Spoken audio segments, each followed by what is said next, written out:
நாம் அனைவரும் ஆர்வமுடன் எதிர்நோக்கும் தலைமை உரையை கேட்டு மகிழ்வோம். இன்றைய நிகழ்ச்சிக்கு தலைமையேற்று பெருமை சேர்க்கிறார் காரைக்குடி அமராவதி புதூர் ஸ்ரீ சாரதா நிகேதன் கல்லூரியினுடைய மேனாள் முதல்வர், கணினித்துறை வல்லுநர், அறிவியல் கட்டுரை எழுதுவதில் வல்லவர், நல்ல கவிஞர், ஒரு அறிவியல் அறிஞர், ஒரு கவிஞராகவும் இருக்கிறார். வாருங்கள் அம்மா, உங்கள் தலைமை உரையை வழங்குங்கள். அனைவருக்கும் வணக்கம். மயிலை திருவள்ளுவர் தமிழ்ச்சங்கம், அறிவியல் பூங்கா காலாண்டிதழ், திருவள்ளுவர் அறிவு வளர்ச்சி மையம் இவை இணைந்து நடத்தும் சிந்தனை அரங்கம் 132ஆம் அமர்வு. இதிலே கலந்து கொண்டிருக்கும் அறிஞர் பெருமக்கள் அனைவரையும் வணங்கி மகிழ்கிறேன். இன்றைக்கு நாம் ஒரு முக்கியமான தலைப்பு, நாளை மறுநாள் தேர்தல் நடக்கவிருக்கும் பட்சத்தில் இந்த ஒரு அருமையான தலைப்பு பற்றி நாம் இங்கே விவாதிக்க உள்ளோம். வாக்காளர்களுக்கு விழிப்புணர்வு ஊட்டுவதில் ஊடகங்களின் பங்கு என்ற ஒரு அருமையான தலைப்பை இங்கே நம்முடைய செயலர் செய்யோன் ஐயா அவர்கள் வழங்கி இருக்கின்றார்கள். இதற்கு சிறப்புரை ஆற்றுவதற்காக ப்ரொஃபசர் ஜி ரவீந்திரன் அவர்கள், மேனாள் தலைவர், journalism and mass communication, university of Madras அவர்கள் வருகை புரிந்திருக்கின்றார்கள். அவர்கள் இது பற்றி மிகச் சிறப்பாக ஒரு உரையை வழங்க இருக்கின்றார்கள். இப்போ விழிப்புணர்வு ஊட்டுவதில் ஊடகங்களின் பங்கு ரொம்ப ரொம்ப இன்றியமையாதது. ஏன்னா இன்றைய உலகையே ஊடகங்கள் தான் ஆள்கின்றன என்றால் அதற்கு மறுப்பு இல்லை. அந்த அளவுக்கு ஊடகங்களின் பாதிப்பு இன்று மக்களிடையே பெருகியுள்ளது என்றுதான் கூற வேண்டும். இதற்கு அதாவது இந்த எலெக்ஷன் தேர்தல்ங்கிறத பொறுத்த வரைக்கும் ஒரு ஜனநாயக நாட்டுக்கு, நம்முடைய பாரத நாடு மிகப்பெரிய ஜனநாயக நாடு. ஜனநாயகத்தின் அடித்தளம் வாக்காளர்கள். ஒரு நாட்டின் ஆட்சி நல்லதாக இருக்க வேண்டும் என்றால் அந்த நாட்டில் வாக்காளர்கள் விழிப்புடன் இருக்க வேண்டும். அப்போதுதான் ஒரு நல்ல திறமையான ஒரு அரசாங்கத்தை அவர்களால் உருவாக்க முடியும். இப்போ திருவள்ளுவர் என்ன சொல்கின்றார் என்றால், வான் நோக்கி வாழும் உலகெல்லாம் மன்னவன் கோன் நோக்கி வாழும் குடி என்று கூறுகிறார். அதாவது ஆட்சி பீடத்துல அமர்பவர் அனைத்து அறிவுத்திறனும் பெற்று வாய்மையுடனும் நேர்மையுடனும் அவர் அரசாட்சி செய்பவராக இருந்தால்தான் அந்த நாடு, அது அன்றைக்கு மன்னராட்சியில சொன்னது இன்னைக்கு அப்படியே ஜனநாயகத்திற்கும் பொருந்தும். அப்படிப்பட்ட ஒரு தலைவன் கீழ் அந்த ஒரு கட்சியின் அடிப்படையில் அந்த ஒரு ஆட்சி அமையும் பொழுதுதான் அது ஒரு நல்ல ஆட்சியாக அமையும் என்று நாம் இதை கொள்ளலாம்.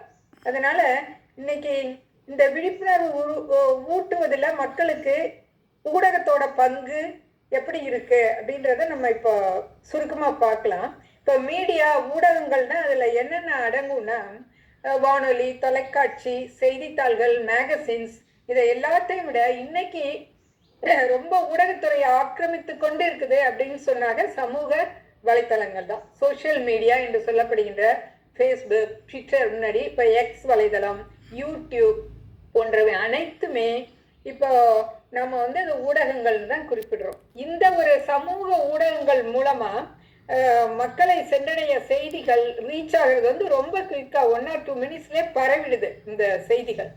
அப்போ இப்போ நம்ம யோசிச்சு பார்த்தோம்னா, வாக்காளர்கள் பதிவிடுற ஒவ்வொரு ஓட்டுமே எந்த ஒரு வேறுபாடும் இன்றி ஆட்சியை தீர்மானிக்க உதவுகிறது. ஒவ்வொரு ஓட்டுக்கும் அதே சேம் வெயிட்டேஜ் தான் இருக்கு, யார் போட்டாலும்.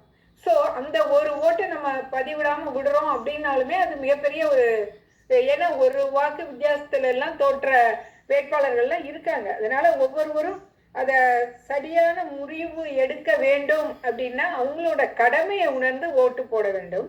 அதை இப்ப எல்லா ஊடகங்களுமே செய்து வருகின்றன. சார் கூட இன்ட்ரடியூஸ் பண்ணும்போது குறிப்பிட்டார்கள், செய்யும் சார், எல்லாமே இந்த 100% ஓட்டுன்றதை நோக்கி நிறைய பிரச்சாரங்கள் நடக்குது அப்படின்ட்டு இதை நம்ம அந்த ஊடகங்களுமே வெளியிடுறாங்க. நிறைய 100% ஓட்டு எல்லாருமே பதிவிட வேண்டும் அப்படின்ட்டு இந்திய தேர்தல் ஆணையமும் எலெக்ஷன் கமிஷன் ஆஃப் இந்தியா அதை பல ஊடகங்கள் மூலம் மக்களுக்கு விழிப்புணர்வை ஏற்படுத்தி கொண்டு வருகின்றது. You are the one turning 18 அப்படின்லாம் ஃபர்ஸ்ட் ஓட்டு போடுற அந்த யங்ஸ்டர்ஸ்க்குமே ஒரு நல்லதொரு அவேர்னஸை கொடுத்து கொண்டு இருக்கின்றது. இப்போ இந்த விழுப்புரம் மாவட்டத்தில் கூட நாரை தூதுவன் சிலைன்னு ஒரு பெரிய ஸ்டாச்சு ஒன்று நிறுவி அதன் மூலம் விழிப்புணர்வுலாம் கொடுக்குறாங்க. அது எல்லாமே எல்லாருக்குமே 100% ஓட்டுன்ற அந்த ஒரு பாயிண்டை நோக்கி எல்லாமே பயணிக்கிறார்கள். அது மறுப்பதற்கு அல்ல, எல்லா மக்களுக்குமே அது ஓரளவு புரிந்திருக்கிறது. அதனால எல்லாருமே ஓட்டு போடுறதுக்கு இந்த சமூக ஊடகங்கள் ரொம்ப துணையாக இருக்கின்றன என்றுதான் சொல்ல வேண்டும். இதுல உள்ள கருத்துக்கள், இப்போ ஊடகங்கள் வந்து பல்வேறு விவாதங்கள் நடத்துகின்றன. ஒவ்வொரு கட்சியும் ஒரு இதுல பிரச்சாரங்கள், அந்த மாதிரி விவாத மேடைகள் அமைக்கப்படுகின்றன. இதெல்லாம் திருவள்ளுவர் அங்கே மறுபடியும் வள்ளுவர்க்கே போன கேட்டார் பிணிக்கும் தகையவாய் கேளாரும் வேட்ப மொழிவதாம் சொல்றாரு. அதாவது கேட்காதவர்களின் கேட்க விரும்புமாறு இந்த ஊடகங்கள் வந்து எடுத்துரைக்க வேண்டும். அது சரியா செய்யணும். அதுதான் அங்க ரொம்ப ரொம்ப முக்கியம். எப்படி அந்த பிரச்சாரங்கள் மேற்கொள்ளப்படுகின்றன, அது அந்த அவங்க சொல்ற செய்திகள் எல்லாமே ஒரு கட்சிகளும் அந்தந்த ரெப்ரசன்டேட்டிவ்ஸ் வந்து இந்த மீடியால பங்கு பெறும்போது பல விவாத மேடைகள்லாம் நடக்கும்போது எப்படியாப்பட்ட கருத்துக்கள் வருகின்றன, அதெல்லாம் வந்து நேர்மையாகவும் உண்மையானதாகவும் இருக்குதா அப்படின்றதெல்லாம் கொஞ்சம் எலெக்ஷன் கமிஷன் அதுக்கு ஒரு அக்கறை எடுத்து அதெல்லாம் கவனிச்சு அந்த ஸ்டேட்மெண்ட்ஸ்லாம் சரியா அப்படின்றத கொஞ்சம் சரி பார்த்தாங்கன்னா இன்னும் கொஞ்சம் கரெக்டான தகவல்கள் மக்களுக்கு சென்றடையும். மக்கள் வந்து அதை சீர்தூக்கி பார்த்து எந்த வகையான ஆட்சியாளர்கள் நல்லவர்கள், அவர்கள் மக்களுடைய வந்து அவருடைய அவங்கள ஆட்டிய தொண்டுகள் என்ன, அவங்களுடைய கொள்கைகள் என்ன, அவங்களுடைய திறமை என்ன, அவங்க செஞ்ச ஊழல்கள் தவறுகள் இதையெல்லாமே வெளிக்கொணர்றதுல ஒவ்வொரு மீடியாவை பார்த்தோம், ஒவ்வொரு சேனலை பார்த்தோம்னாலுமே நம்ம டிவி சேனல் ஒன்னொன்னு ஒவ்வொரு கருத்துக்களை பிரதிபலிக்கிற மாதிரி இருக்குது. அந்த மாதிரி இல்லாம நடு நிலைமையில இருக்கிற மாதிரி அதை கொண்டு வர்றதுக்கு கொஞ்சம் எலெக்ஷன் கமிஷன் கொஞ்சம் ஸ்டெப் எடுக்கணும். இப்போ ஒவ்வொரு சேனல்லையுமே இப்போ மீடியேட்டரா இருக்கிறவங்கன்னு எடுத்துக்கிட்டோம்னா ஒரு விவாதம் நடக்குதுனாக்க இப்போ அந்த ஆப்போசிட் பார்ட்டிக்கு கேள்வி கேட்கறதும், இப்போ 2 பர்சன்ஸ் ஒரு 4 பர்சன்ஸ் இருந்தாங்கன்னா ஒவ்வொருத்தங்களுக்கு சாதகமா சில கேள்வியை கேட்கறது நம்ம எல்லாமே கண்கூடாவே பார்ப்போம். அதுக்கு சார்பாகிட்டு அவங்களுக்கு நேரம் கொடுக்காம சரியான ஒரு தகவல்களை அவங்க தருகிறார்களான்னு சொல்லாம அவருக்கு சாதகமா அந்த மீடியேட்டரா இருக்கிறவங்க சரியான முறையில நடந்து கொண்டார்களானால் இன்னும் கொஞ்சம் தொலைக்காட்சி விவாதங்கள் அந்த நேர்காணல்கள்லாம் மூலமா மக்களை வந்து சரியான கருத்துக்கள் சென்றடையும். ஒரு செய்தி வந்து இன்னைக்கு சில நிமிடங்கள்லயே இந்த யூடியூப் இதெல்லாம் பொறுத்த வரைக்கும் பரவிடுது. அதுல அந்த டிஸ்அட்வான்டேஜ் என்னன்னா போலி செய்திகள், ஃபேக் நியூஸ்ங்கிறது வந்து நிறைய பரவுது. அது வந்து ஒரு மிகப்பெரிய சவால் தான், எது சரி எது தவறுன்றத. இப்போ இந்த அரசியல் அழுத்தம், பணத்தின் தாக்கம் காரணமாக ஒரு சாராரின் சார்பாக செய்திகளை வெளியிடுவதை பெரும்பாலும் நம்ம பார்க்கிறோம். பத்திரிகைகள், தொலைக்காட்சி உள்பட இது நம்ம அனைவருக்கும் தெரிஞ்ச செய்தி தான். இப்போ லஞ்ச ஊழல்கள் இதெல்லாம் வெளிக்கொணருக்கு எல்லா பத்திரிகைகளும் ஈக்குவலா அந்த நியூஸை கொடுக்கணும்.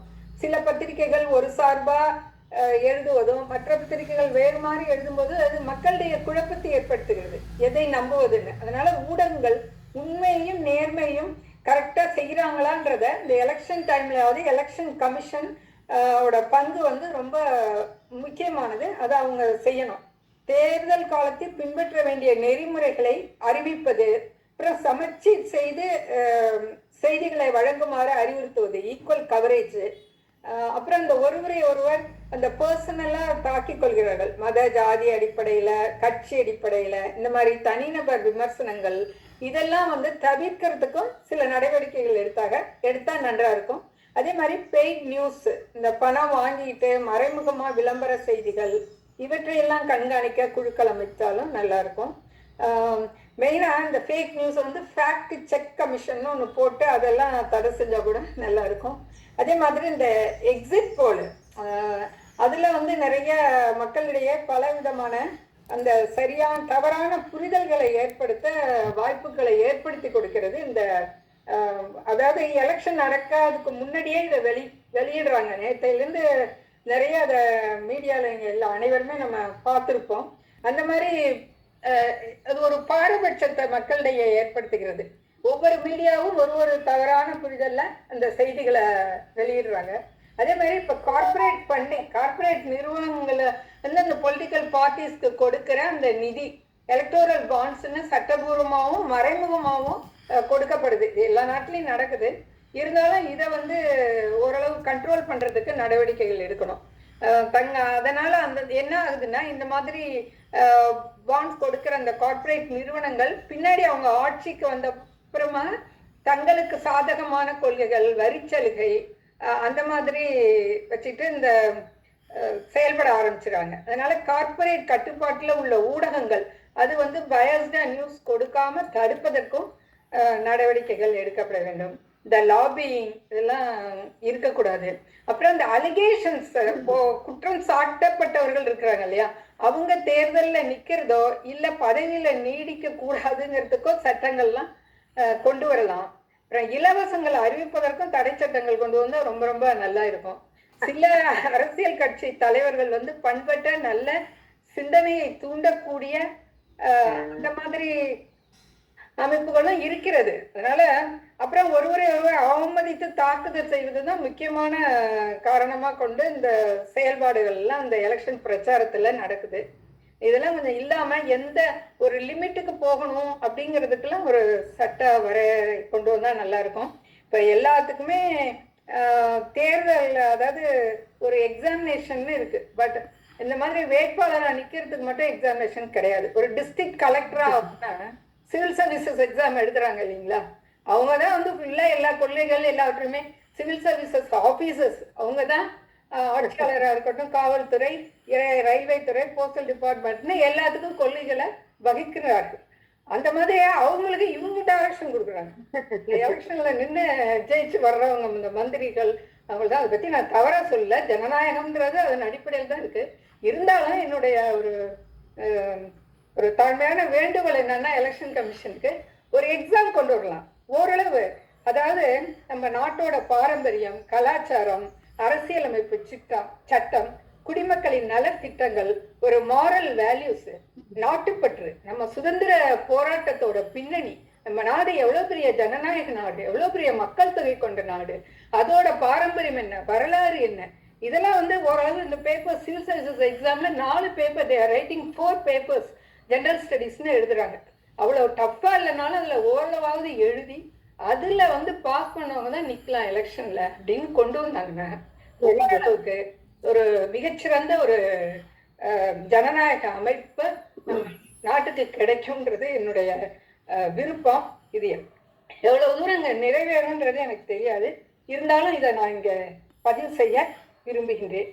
அதனால ஒரு மிகச்சிறந்த ஒரு குடியாட்சி மலர்றதற்கு நாம் அனைவருமே இந்த நடக்கவிருக்கும் தேர்தலில் நம்முடைய வாக்குகளை பதிவு செய்து நல்ல ஒரு நல்லாட்சி அமைவதற்கு நல்ல